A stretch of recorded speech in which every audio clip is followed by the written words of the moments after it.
Jelas.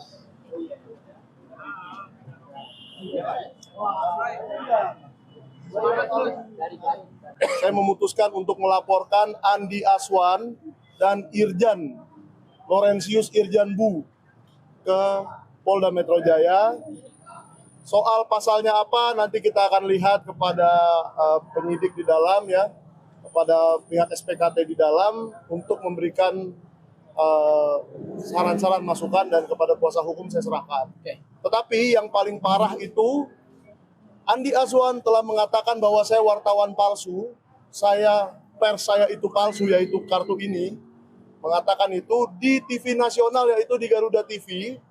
Dan hari itu di sebelah saya selain Andi Aswan ada Pak Roy Suryo, sehingga saya ajak beliau hari ini untuk menjadi saksi bahwa Andi Aswan benar-benar mengatakan itu ya di Garuda TV. Dan nanti saya juga akan meminta pihak Garuda TV sebagai penanggung jawab acara, kalau perlu pemretnya Ibu Eli Husin untuk juga ikut berbicara sebagai saksi bahwa hal itu terjadi di bawah pengawasan beliau di acara yang di stasiun TV dipimpin beliau. Di situ Irjan memanipulasi kalau menurut saya ya, mempergunakan website resmi Dewan Pers, yaitu lembaga yang diakui oleh negara, dengan cara yang manipulatif sehingga dia menarasikan nama saya tidak ada di Dewan Pers.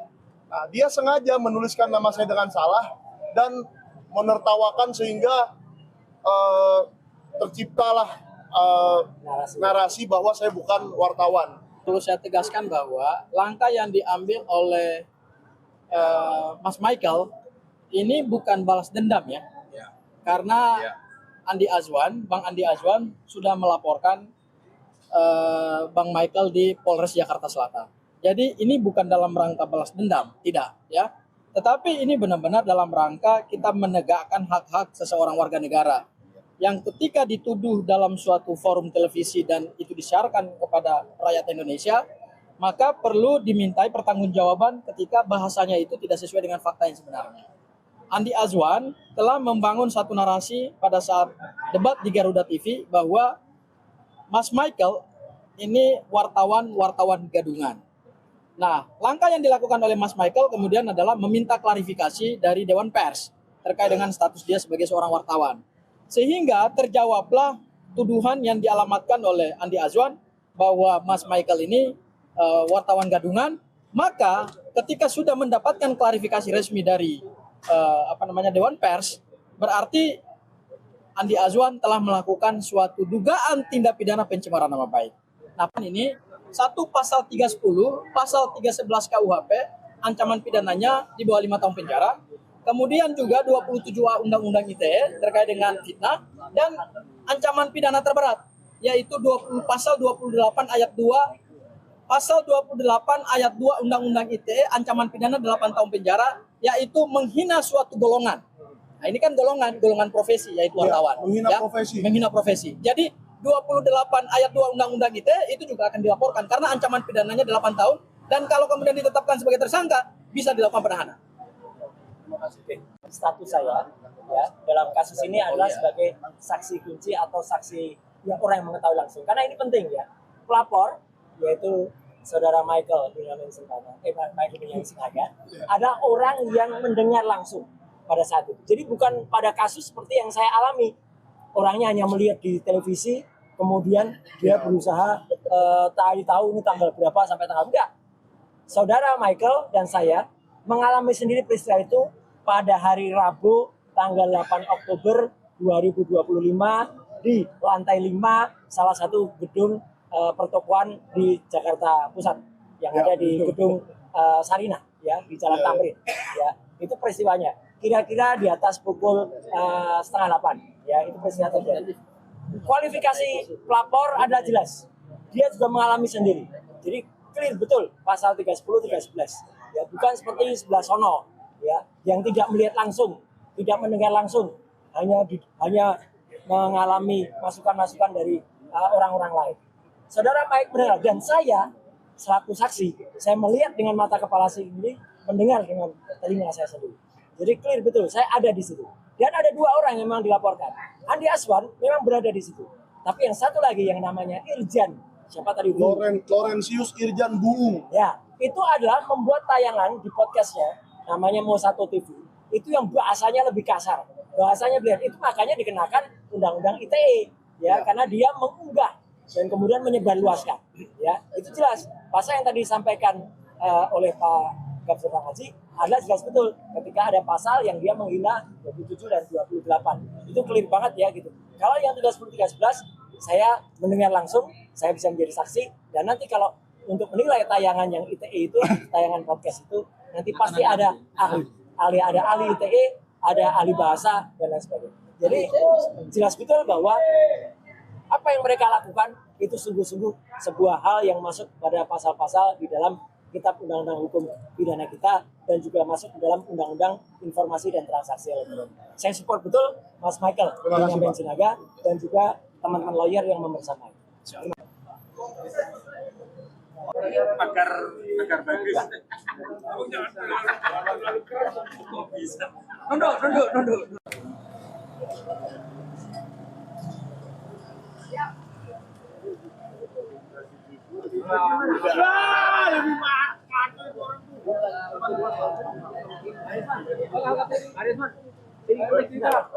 Ya penting ya. Udah ada terpol nanti bilangnya apa gitu. Oke, kita mulai ya. Bismillahirrahmanirrahim. Assalamualaikum warahmatullahi wabarakatuh. Mas Jakir.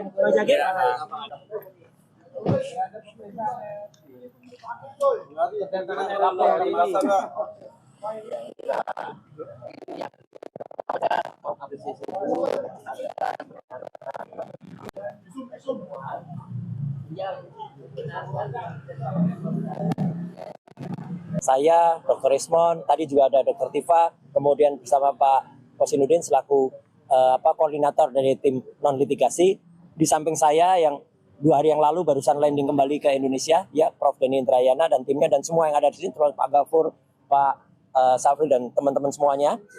Kita bersama-sama seperti tadi yang disampaikan oleh Prof. Denny, kita melakukan kerjasama yang baik dengan Polda Metro Jaya. Artinya kerjasama itu apa? Kita kooperatif, ya kita menjalankan yang harus kami lakukan.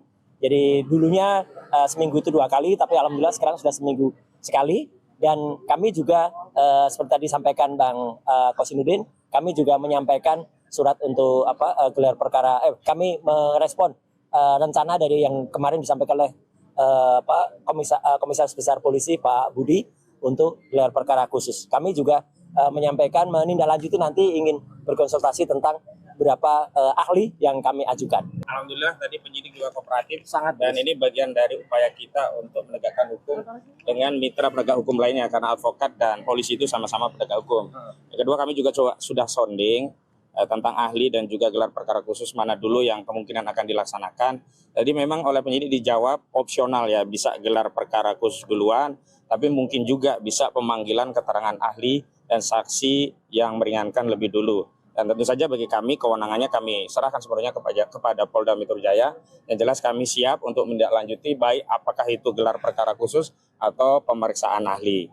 Ujung tombak dari seluruh perkara itu adalah pada Saudara Joko Widodo. Karena itu kami harapkan pada proses gelar perkara khusus nantinya ketika di Bareskrim barang atau bukti yang paling primer itu tidak dihadirkan, kita berharap melalui kewenangan di Polda Metro Jaya di bagian wasidiknya, barang itu atau dokumen yang hari ini membuat kita terpecah belah gara-gara urusan asli tidak asli itu bisa dihadirkan. Begitu. Kami sih berharap gelar perkara khusus duluan, karena disitulah akan membuka kotak Pandora tentang misteri, bukan Gunung Merapi, misteri ijazah Jokowi, ya gitu. Karena kalau perdebatan itu bisa diakhiri dengan lebih cepat, kenapa sih kita menunda-nunda lama dan melelahkan melalui pengadilan? Lagi pula ketika narasi itu akan ditunjukkan ke pengadilan, Saudara Joko Widodo sudah digugat di 4 peradilan tidak juga menunjukkan, artinya ada upaya untuk menghindari proses menunjukkan ijazah itu. Dan kami harap dengan kewenangannya justru penyidik bisa melakukan itu. Kenapa? Karena ijazah itu konon, ya sekali lagi konon kabarnya sudah disita oleh Polda Metro Jaya, sehingga tidak ada kesulitan bagi Polda Metro Jaya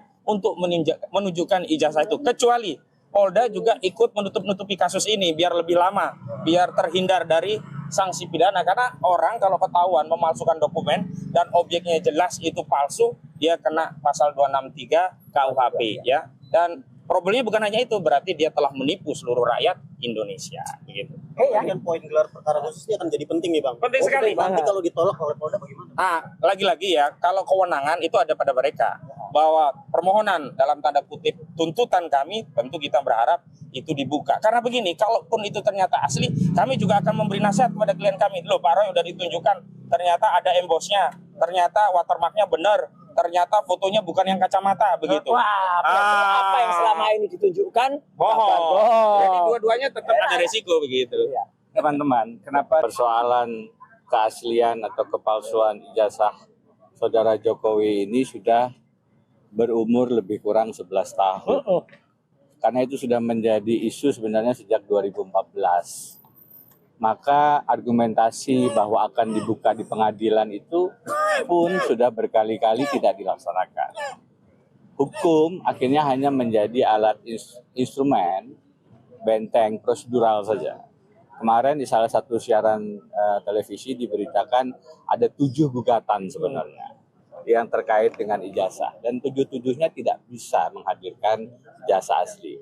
Ada sidang di keterbukaan informasi publik, ada yang sudah masuk penjara. Jadi terlalu banyak korban untuk ditutupnya ijazah asli Pak Jokowi.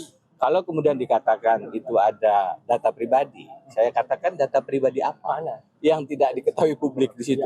Nama beliau, fakultas kehutanannya, Universitas Gadjah Madanya, tahun lulusnya, data pribadi apa, sehingga kemudian UGM misalnya tidak bisa menunjukkan, jangankan ijazah aslinya karena memang ada di Saudara Jokowi, tapi salinannya pun tidak bisa karena mengaku terkendala dengan data pribadi. Sebenarnya ijazah itu data pribadi apa yang tidak kita ketahui? Paling nomornya yang di pojok kanan atas itu, atau itu pun sebenarnya sudah kita tahu semua gitu. Jadi alangkah panjangnya habis waktu dan tenaga kita untuk mengurus satu hal yang sebenarnya simpel. Jadi gelar perkara itu pada dasarnya adalah upaya untuk mempercepat proses ini agar kita tidak kemudian menunggu sesuatu yang terlalu lama yang sudah dilakukan dalam beberapa gugatan pengadilan dan toh tidak dibuka. Saya khawatir itu akan berulang. Dan kami berusaha untuk mengakselerasi itu lewat meminta dibuka saja, salah satunya lewat gelar perkara khusus.